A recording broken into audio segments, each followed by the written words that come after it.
ಇವತ್ತು ಪ್ರತಿನಿತ್ಯ ಇಡೀ ರಾಜ್ಯದಲ್ಲಿ ಇದುವರೆಗೆ 52 ಕ್ಷೇತ್ರಗಳನ್ನ ಸುತ್ತಿದ್ದಾರೆ. ನಮ್ಮ ಹುಣಸೂರು ತಾಲೂಕಿಗೆ 17ನೇ ತಾರೀಕು ಮತ್ತೊಮ್ಮೆ ಜನರೊಂದಿಗೆ ಜನತಾಳ ಕಾರ್ಯಕ್ರಮವನ್ನ ಮಾಡಬೇಕು ಅಂತಕ್ಕಂಥ ವಿಚಾರವನ್ನು ನಮ್ಮ ಹುಣಸೂರು ತಾಲೂಕಿಗೆ 17ನೇ ತಾರೀಕು ಈಗ ದಿನಾಂಕವನ್ನು ನಿಗದಿ ಮಾಡಿದ್ದೇವೆ. ಮೈಸೂರು ಜಿಲ್ಲೆ ಹುಣಸೂರು ತಾಲೂಕು ಬಹುಶಃ ನಮ್ಮ ವಿಶಿಷ್ಟವಾದಂತ ನಮ್ಮ ಜನರಿದ್ದಾರೆ, ವಿಶಿಷ್ಟವಾದಂತ ಮಣ್ಣಿನ ಗುಣ, ನಿಮ್ಮೆಲ್ಲರ ಪ್ರೀತಿ ವಿಶ್ವಾಸವನ್ನ ಗಳಿಸಿದ್ದಾರೆ. ದಿವಂಗತ ದೇವರಾಜ ಅರಸರವರು ಮುಖ್ಯಮಂತ್ರಿಗಳಾಗಿದ್ರು ಇಲ್ಲಿಂದ. ಇವತ್ತು ಈ ಒಂದು ಅವಕಾಶ ನಮ್ಮ ಹುಣಸೂರು ತಾಲೂಕಿನ ಪ್ರೀತಿ ವಿಶ್ವಾಸ ನೀವೆಲ್ಲ ಏನ್ ಕೊಟ್ಟಿದ್ದೀರಿ, ಮುಂದಿನ ದಿನಗಳಲ್ಲಿ ನಾನು ಮತ್ತೊಮ್ಮೆ ಹೇಳಲಿಕ್ಕೆ ಬಯಸ್ತೇನೆ, ನಿಖಿಲ್ ಕುಮಾರಸ್ವಾಮಿ ಅವರು 100ಕ್ಕೆ 100 ನಮ್ಮ ರಾಜ್ಯದ ಮುಖ್ಯಮಂತ್ರಿಗಳಾಗಿ ನಾವೆಲ್ಲರೂ ಸಹ ನೋಡ್ತೀವಿ. ಆದ್ರೆ ಯಾವುದೇ ರೀತಿಯಾದಂತ ಅನುಮಾನ ಬೇಡ ಅಂತಕ್ಕಂಥ ವಿಚಾರವನ್ನ ಹೇಳ್ತಾ ಇವತ್ತು ತಾವೆಲ್ಲರೂ ಸಹ ಕಾಯ್ತಾ ಇದ್ದೀನಿ ಅಂತ ಹೇಳಿದ್ರೆ ಬಹುಶಃ ಎಷ್ಟು ಪ್ರೀತಿ, ಎಷ್ಟು ಅಭಿಮಾನ, ಎಷ್ಟು ವಿಶ್ವಾಸ ಇದೆ ಅಂತ ಹೇಳ್ತಾ ನಾನು ಆಗ್ಲೇ ಬರ್ಬೇಕಾದ್ರೆ ದಾರಿ ಉದ್ದಕ್ಕೂ ಮನೆ ಮೇಲೆ ನಿಂತಿದ್ರಿ, ದಾರಿ ಉದ್ದಕ್ಕೂ ನೋಡಿದಿರಿ. ಇಲ್ಲೂ ಸಹ 2 ಗಂಟೆ ಟೈಮ್ ಕೂತು ಎದ್ದೊಳ್ತಾಳೆ ಯಾರುವೆ, 1 ಗಂಟೆಯಿಂದ ಕಾಯ್ತಾ ಇದ್ದೀರಾ? ಫೋಟೋ ಕೊಟ್ಟು ನಾಳೆಗಾದ್ರೂ ಹೋಗಕ್ ಹಾಕಿಲ್ಲ ಅವ್ರು ಇಲ್ಲಿಂದ. ಫೋಟೋ ಇನ್ನೊಂದ್ಸಲಿ ಬರ್ತಾರೆ, ಮತ್ತೊಮ್ಮೆ ಬರ್ತಾ ಇರ್ತಾರೆ. ಬಹುಶಃ ಇವತ್ತು ನಿಮ್ಮೆಲ್ಲರ ಪ್ರೀತಿ ವಿಶ್ವಾಸ ಆಶೀರ್ವಾದ ಅವ್ರ ಮೇಲೆ ಇರ್ಲಿ, ಮಲೆ ಮಹದೇಶ್ವರನ ಆಶೀರ್ವಾದ ಅವ್ರ ಮೇಲೆ ಇರ್ಲಿ. ಹುಣಸೂರು ತಾಲೂಕಿನ ಅಭಿವೃದ್ಧಿಯ ವಿಚಾರದಲ್ಲಿ ಇವತ್ತು ನಮಗೆ ಸರ್ಕಾರ ಇಲ್ಲ, ಆದ್ರೂ ಸಹ ನಾನು ಹೇಳಿದೆ 2000 ರೂಪಾಯಿ ಫ್ರೀ ಕೊಡ್ತಾವ್ರೆ, ಬಸ್ಸು ಫ್ರೀ ಕೊಡ್ತಾವ್ರೆ, ಕರೆಂಟು ಫ್ರೀ ಕೊಡ್ತಾವ್ರೆ. ಅನುದಾನಕ್ಕೆ ಈಗ ಬರ್ಬೇಕಾದ್ರೆ ಬೆಳಿಗ್ಗೆ ನಮ್ ಗುಂಡಿ ಮುಚ್ಚಿಲ್ಲ ಬಾ ಅಂತ ಕರಿತಾ ಇದ್ರು ಒಬ್ರು. ಗುಂಡಿ ಮುಚ್ಚಿಲ್ಲ ಅಂದ್ರೆ ನಾನು ಏನ್ ಮಾಡಕ್ಕಾಯ್ತದೆ? ಸರ್ಕಾರದ ಬಳಿ ನಾವು ಸಾಕಷ್ಟು ಅನುದಾನ ಕೇಳಿದೀವಿ, ಆದ್ರೂ ಸಹ ಅನುದಾನ ಕೊಡ್ಲಿಕ್ಕೆ ಸಾಧ್ಯ ಆಗ್ತಾ ಇಲ್ಲ. ಇದೆಲ್ಲದರ ನಡುವೆ ಇವತ್ತು ನೀವು ಇಷ್ಟೊಂದು ಸಮಾಧಾನದಿಂದ ಸಾವಧಾನದಿಂದ ಕಾದು ಕುಳಿತಿದ್ದೀರಿ. ನಾನೇನು ಹೆಚ್ಚಿಗೆ ಮಾತನಾಡ್ಲಿಕ್ಕೆ ಹೋಗಲ್ಲ. ನಮ್ಮ ಮಂಜಣ್ಣ ಅವರು, ಅಶ್ವಿನ್ ಅವರು, ಪ್ರಸನ್ನ ಅವರು, ನಮ್ಮ ಮುಖಂಡರುಗಳೆಲ್ಲರೂ ಸಹ ಬಂದಿದ್ದಾರೆ. ಹೆಚ್ಚಿಗೆ ಸಮಯ ಇದ್ದಿದ್ದು ಅವರೆಲ್ಲರೂ ಸಹ ನಿಮ್ಮನ್ನು ಕೂತು ಮಾತನಾಡ್ತಾ ಇದ್ರು. ಇವತ್ತು ನಿಮ್ಮೆಲ್ಲ ಕೂತು ಮಾನ್ಯ ನಮ್ಮ ಆತ್ಮೀಯ ಸ್ನೇಹಿತರು ಜೊತೆಗೆ ಈ ರಾಜ್ಯದ ಯುವ ಜನತಾದಳದ ಅಧ್ಯಕ್ಷರು ಆದಂತ ನಿಖಿಲ್ ಕುಮಾರಸ್ವಾಮಿ ಅವರು ನಿಮ್ನೆಲ್ಲ ಕುರಿತು 1-2 ಮಾತನ್ನ ಆಡ್ತಾರೆ ಅಂತಕ್ಕಂಥ ಮಾತನ್ನ ಈ ಸಂದರ್ಭದಲ್ಲಿ ನನಗೆ ಈ ವೇದಿಕೆ ಮೇಲೆ ಮಾತನಾಡಲಿಕ್ಕೆ ಅವಕಾಶವನ್ನ ಮಾಡಿಕೊಟ್ಟಂತ ಹಿರಿಕೆಹಳ್ಳಿ ಗ್ರಾಮದ ಎಲ್ಲ ಯಜಮಾನರಿಗೆ, ಮುಖಂಡಗಳಿಗೆ, ಎಲ್ಲ ಮಹಿಳೆಯರಿಗೆ, ಆತ್ಮೀಯ ಯುವಕ ಮಿತ್ರರಿಗೆ, ಇರ್ತಕ್ಕಂಥ ಎಲ್ಲ ಅಕ್ಕಪ್ಪ ಗ್ರಾಮಗಳಿಗೆ ಎಲ್ಲರಿಗೂ ಸಹ ನಾನು ತುಂಬ ಹೃದಯ ಕೃತಜ್ಞತೆಗಳನ್ನ ಅರ್ಪಿಸಲಿಕ್ಕೆ ಬಯಸ್ತೇನೆ. ನಮಸ್ಕಾರ.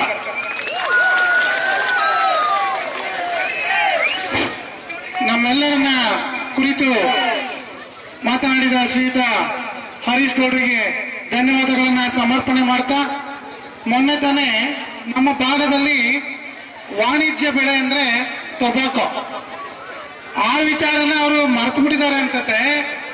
ಮೊನ್ನೆ ತಾನೇ ಕುಮಾರಣ್ಣ ಮತ್ತು ನಮ್ಮ ಭಾಗದ ಲೋಕಸಭಾ ಸದಸ್ಯರಾದಂತ ಯದೂರು ಒಡೆಯವರವರು 18% ಏನು ಟ್ಯಾಕ್ಸ್ ಇತ್ತು ಅದನ್ನು ಸಂಪೂರ್ಣವಾಗಿ ಮಾಡಿದರೆ ಮುಂದಿನ ದಿನಗಳಲ್ಲಿ ಈಗ ಮೊನ್ನೆ ತಾನೇ ಓಪನ್ ಆಯ್ತು, ಮತ್ತೆ ಏನೋ 200-250 ರೂಪಾಯಿನ ಬಂದಿದೆ ಅಂತ ಇದ್ದಾರೆ.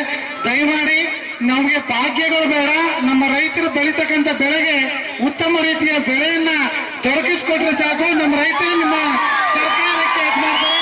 ಆ ನಿಟ್ಟಿನಲ್ಲಿ ನಮ್ಮ ನಿಖಿಲ್ ಅವರು ನಾನು ಹೇಳೋದು ಮರ್ತ್ಬಿಟ್ಟಿದ್ದೆ. ಏನಾಗಿದೆ, ಹೊಗೆಸೊಪ್ಪು ರೈತರು ಕಳೆದ ಬಾರಿ ಬೋರ್ಡ್ ಓಪನ್ ಆಗಿತ್ತು, ಇಲ್ಲೋ ಗ್ರೇಡು NOG ಹೋಗ್ತಾ ಇರ್ಲಿಲ್ಲ. ರೇಟ್ ಬಹಳ ಕಡಿಮೆ ಇಳಿಸ್ಬಿಟ್ರು, 195 ರೂಪಾಯಿ ಇಳಿಸ್ಬಿಟ್ರು. ನಾವು ಒಂದು ನಿಯೋಗವನ್ನ ತಳ್ಕೊಂಡು ಹೋಗ್ಬೇಕು ಅಂತ ಹೇಳಿ ನಮ್ಮ ಹುಣಸೂರಿನ ಮುಖಂಡರುಗಳೆಲ್ಲರೂ ಸೇರಿ, 1 ನಿಮಿಷ ಸುಮ್ಮನೆ ಮಂಜು, ಎಲ್ಲರೂ ಸೇರಿ ಒಂದು ನಿಯೋಗವನ್ನ ತಳ್ಕೊಂಡು ಹೋಗ್ಬೇಕು ಅಂತಕ್ಕಂಥ ವಿಚಾರವನ್ನು ಹೇಳಿದ್ರು. ನಾನು ಇಲ್ಲೇ ಕೂತವ್ರೆ ನಮ್ಮ ನಿಖಿಲ್ ಕುಮಾರಸ್ವಾಮಿ ಅವರ ಗಮನಕ್ಕೆ ತೆಗೆದುಕೊಂಡು ಬಂದೆ. ಅವರಂದ್ರು, ಬ್ರದರ್ ಆಯ್ತು, ಕುಮಾರಣ್ಣ ಜೊತೆ ಮಾತಾಡ್ತೀನಿ, ನೀವು ಕರ್ಕೊಂಡ್ ಬಂದ್ಬಿಡಿ ಅಂತ ಹೇಳಿದ್ರು. ನಾವು ಸುಮಾರು 2 ಬಸ್ ಜನ ನಮ್ಮ ನಿಖಿಲ್ ಕುಮಾರಸ್ವಾಮಿ ಅವರ ನೇತೃತ್ವದಲ್ಲಿ ಬಿಡದಿ ತೋಟಕ್ಕೆ ಹೋದ್ವಿ. ಅಲ್ಲಿ ಕುಮಾರಣ್ಣವರು ಸಹ ಇದ್ರು, ಅವ್ರು ಪ್ರಸನ್ನ ಅವರು ಸಹ ಬಂದಿದ್ರು. ನಾವೆಲ್ಲರೂ ಸೇರಿ ಹೋಗಿ ಕುಮಾರಣ್ಣವ್ರಿಗೆ ಮನವಿ ಮಾಡಿದ್ವಿ. ಕುಮಾರಣ್ಣವ್ರಿಗೆ ಮನವಿ ಮಾಡಿದಂತ ಸಂದರ್ಭದಲ್ಲಿ ನೀವೆಲ್ಲ ನಿಖಿಲ್ನವರ ನೇತೃತ್ವದಲ್ಲಿ ಡೆಲ್ಲಿಗೆ ಬನ್ನಿ, ನಾನು ಅಲ್ಲಿ ಮಾತಾಡ್ತೀನಿ ಅಂತ ಹೇಳಿದ್ರು. ಒಂದು ಅಪಾಯಿಂಟ್ಮೆಂಟ್ ಕೊಟ್ರು. ನಮ್ಮ ನಿಯೋಗದಲ್ಲಿ ಒಂದು 10-15 ಜನ ನಾವು ಡೆಲ್ಲಿಗೆ ಕರ್ಕೊಂಡು ಹೋಗಿದ್ವಿ. ಅವತ್ತು ನಮ್ಮ ಮನೆ ನಿಖಿಲ್ ಸರ್ ಇದ್ರು ಅಲ್ಲಿ. ಅವತ್ತು ಅವರು ಎಲ್ಲ ವ್ಯವಸ್ಥೆಗಳನ್ನ ಮಾಡಿ ನಮ್ಮನ್ನ ಕೇಂದ್ರದ ಸಚಿವರ ಜೊತೆಗೆ ಕೇಂದ್ರದ ವಾಣಿಜ್ಯ ಸಚಿವರು ಪಿಯೂಷ್ ಗೋಯಲ್ ಅವರು ಇತಿಹಾಸದಲ್ಲಿ ಅವ್ರ ಜೊತೆ 5 ನಿಮಿಷ ಮಾತಾಡ್ಲಿಕ್ಕೆ ಯಾರಿಗೂ ಸಮಯ ಸಿಕ್ಕಿರ್ಲಿಲ್ಲ. ಯಾವುದೇ ರೈತರು ಇರ್ಬೋದು, ನಮ್ಮ ಟೊಬ್ಯಾಕೋ ಬೋರ್ಡ್ ಅವ್ರು ಇರ್ಬೋದು, ಯಾರಿಗೂ 5-10 ನಿಮಿಷ ಹೆಚ್ಚಿಗೆ ಸಮಯ ಸಿಕ್ಕಿರಲಿಲ್ಲ. ಅವತ್ತು ನಮ್ಮ ನಿಖಿಲ್ ಸರ್ ಅವರು ಕರ್ಕೊಂಡೋಗಿ ಅಲ್ಲಿಗೆ ಸುಮಾರು 1.5 ಗಂಟೆ ಕಾಲ ಮೀಟಿಂಗ್ ಮಾಡಿಸಿದ್ರು. ಪಿಯೂಷ್ ಗೋಯಲ್ ಅವ್ರ ಜೊತೆ ನಿಖಿಲ್ ಸರ್ ಅವರ ನೇತೃತ್ವದಲ್ಲಿ, ಕುಮಾರಣ್ಣ ಅವರ ನೇತೃತ್ವದಲ್ಲಿ ಸುಮಾರು 1.5 ಗಂಟೆ ಮೀಟಿಂಗ್ ಮಾಡಿಸಿ ಅಲ್ಲೇ ಗುಂಟೂರ್ಗೆ ಆ ಟೊಬ್ಯಾಕೋ ಬೋರ್ಡ್ ಅಧಿಕಾರಿಗಳಿಗೆ, ಐಟಿಸಿ ಫ್ಯಾಕ್ಟರಿಯವರಿಗೆ ಅಲ್ಲಿಂದನೇ ಆದೇಶವನ್ನ ಮಾನ್ಯ ಪಿಯೂಷ್ ಗೋಯಲ್ ಅವರು ಮಾಡಿದ್ರು. ಅದಾದ ನಂತರ ಮುಂದುವರೆದು ಅಧಿಕಾರಿಗಳನ್ನ ಭೇಟಿ ಮಾಡಿ ಅಂತ ಹೇಳಿದ್ರು. ನಮ್ಮ ನಿಖಿಲ್ ಸರ್ ಅವರ ನೇತೃತ್ವದಲ್ಲಿ ಅಲ್ಲಿ ಅಡಿಷನಲ್ ಸೆಕ್ರೆಟರಿ ನಮ್ಮ ವಾಣಿಜ್ಯ ಡಿಪಾರ್ಟ್ಮೆಂಟ್ ಅಡಿಷನಲ್ ಸೆಕ್ರೆಟರಿ ಭೇಟಿ ಮಾಡಿದ್ವಿ. ಅವತ್ತು ನಮ್ಮ MP ಸಾಹೇಬರಾದಂತ ಯದುವೀರ್ ಅವರು ಸಹ ಬಂದಿರು. ನಿಖಿಲ್ ಸರ್ ಅವರು ಕರ್ಕೊಂಡೋಗಿ ನಮ್ಮೆಲ್ಲ ಮುಂದಾಳತ್ವದಲ್ಲಿ ಅವತ್ತು ಅಡಿಷನಲ್ ಸೆಕ್ರೆಟರಿ ಜೊತೆ ಮಾತಾಡ್ಸಿದ್ರು.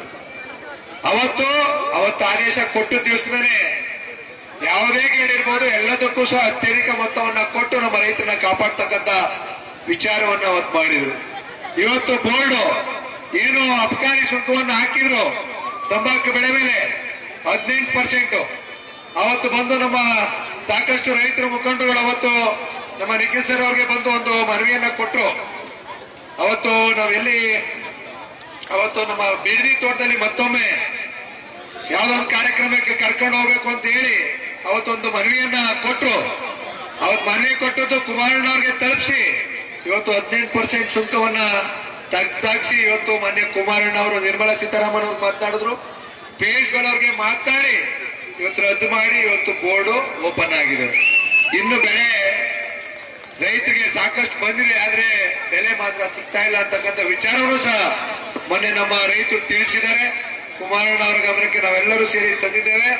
ಮಾನ್ಯ ಪಿಯೂಷ್ ಗೋಯಲ್ ಅವರ ಗಮನಕ್ಕೆ ತರ್ತೀವಿ ಅಂತಕ್ಕಂಥ ಮಾತನ್ನು ಸಹ ಹೇಳಿದರೆ ಅಂತ ಅವಶ್ಯಕತೆ ಬಿದ್ರೆ ನಿಖಿಲ್ ಸರ್ ಅವರ ನೇತೃತ್ವದಲ್ಲಿ ಮತ್ತೊಮ್ಮೆ ನಾವು ದೆಹಲಿಗೆ ನಿಯೋಗವನ್ನ ಕರ್ಕೊಂಡು ಹೋಗೋಣ ಅಂತ ಒಂದು ಭರವಸೆನೂ ಸಹ ಕೊಟ್ಟಿದ್ದಾರೆ. ಆದ್ರಿಂದ ನಮ್ಮ ರೈತರ ಪರವಾಗಿ ಯಾರಾದ್ರೂ ಕೆಲಸ ಮಾಡ್ತಾ ಇದ್ದಾರೆ ಅಂತ ಹೇಳಿದ್ರೆ ಅದು ಒಂದು ದೇವೇಗೌಡಪ್ಪಾಜಿ ಅವರು, ಒಂದು ಕುಮಾರಣ್ಣ ಅವರು, ಒಂದು ಮಾನ್ಯ ನಿಖಿಲ್ ಕುಮಾರಸ್ವಾಮಿ ಅವರು ಅಂತ ಹೇಳಿಕ್ಕೆ ನಾನು ಈ ಸಂದರ್ಭದಲ್ಲಿ ಬಯಸ್ತಾ, ನಮ್ಮ ಹುಣಸೂರು ತಾಲೂಕು, ಪಿರಿಯಾಪಟ್ಟಣ ತಾಲೂಕು, ನಮ್ಮ ಅರ್ಕಲ್ಗೋಡ್ ತಾಲೂಕು, ಕೋಟೆ ತಾಲೂಕು, KR ನಗರ ತಾಲೂಕಿನ ಎಲ್ಲ ನಮ್ಮ ಹೊಗೆಸೊಪ್ಪು ರೈತರ ಪರವಾಗಿ ಅವ್ರಿಗೆ ಮತ್ತೊಮ್ಮೆ ಹೃತ್ಪೂರ್ವಕವಾದಂತಹ ವಂದನೆಗಳನ್ನ ಸಲ್ಲಿಸ್ತಾ ಮಾತನ್ನ ಮುಗಿಸ್ತೀನಿ. ನಮಸ್ಕಾರ.